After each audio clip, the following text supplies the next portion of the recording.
A lot of people don't realise that many of the things that some of these recent cases particularly have brought to light are in fact criminal. So if somebody threatens you with rape online, as has happened this week, if somebody threatens you, says that they're going to kill you, any direct threats like that, you can and should report to the police, and they should be taken seriously. When it comes to more abusive messages which don't necessarily constitute direct threats, it's really important to make sure that they're reported to the social network or the platform that you're using.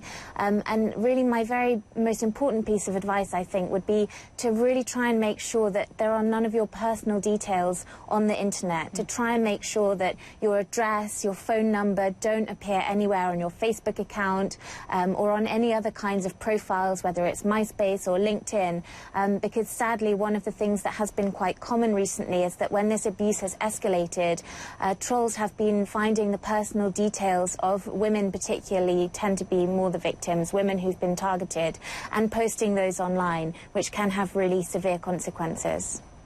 Yeah, great advice there. You don't want to put your personal details out there, but also I'm really happy you made the point that a rape threat is a rape threat. It doesn't matter if it takes place in the real world or the virtual world. Now, we know that earlier this week, Laura, Twitter, after a lot of public outcry, they said we will add this report abuse button to tweets.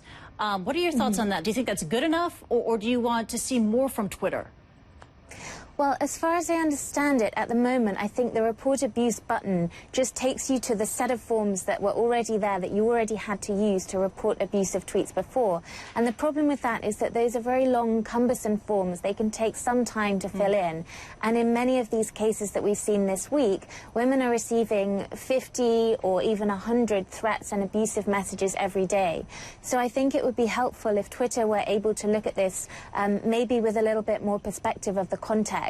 And if perhaps there was more that they could do to realise when one specific person is perhaps threatening or spamming a lot of different accounts with these abusive messages, or when one person is closing down an account, setting up a new account, and then using that account to carry on threatening. So I would hope to see Twitter. I understand it's a really complex issue, but I do think they have a responsibility to take into account the safety of people using their platform.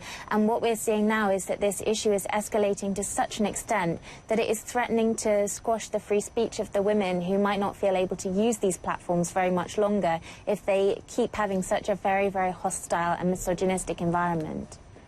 Yeah, online abuse directed towards women has really escalated to a very high degree this week. Why? I mean, why would a female journalist or a female activist or even an MP there in the UK even get rape threats and death threats online? Well, I think it's partly because we're having a real resurgence of the feminist movement here in the UK at the moment, and a lot of this happened after a campaign succeeded in getting the Bank of England simply to agree to keep one historical figure on our banknotes, which seems like such a very mild thing, you know, not too much to ask. But I think for some people there's something very threatening about the idea of women standing up for themselves, saying it's 2013, it's time for equality. And I think there's a lot of confusion. I think some people don't listen to what these women are saying, and they come away saying, oh, these women hate men, you know, they want to take over, they want to subjugate men. And I think a lot of people feel very threatened by that and aren't listening to the actual message, which is just that these women are standing up and asking for nothing more than just equality. Yeah, the women are standing up, and also the police there in the UK are taking this very, very seriously. We know that earlier this week, the man who harassed Caroline Criado Perez, she was the banknote campaigner, that troll, he was arrested on suspicion of harassment. Do you think that will force others to take notice and say, don't do this online? Yeah, I hope so, because I think a lot of what we're seeing with this online abuse is an attitude of, I can do this because there's absolutely no kinds of repercussions, and there's nothing you can do about it, and I can say anything I like to you, I can make you as scared as I like, and there's nothing you can do. So I hope that some high-profile cases where people have broken the law and do actually get caught and punished for it might help to change that kind of status quo and to deter some perpetrators in the future.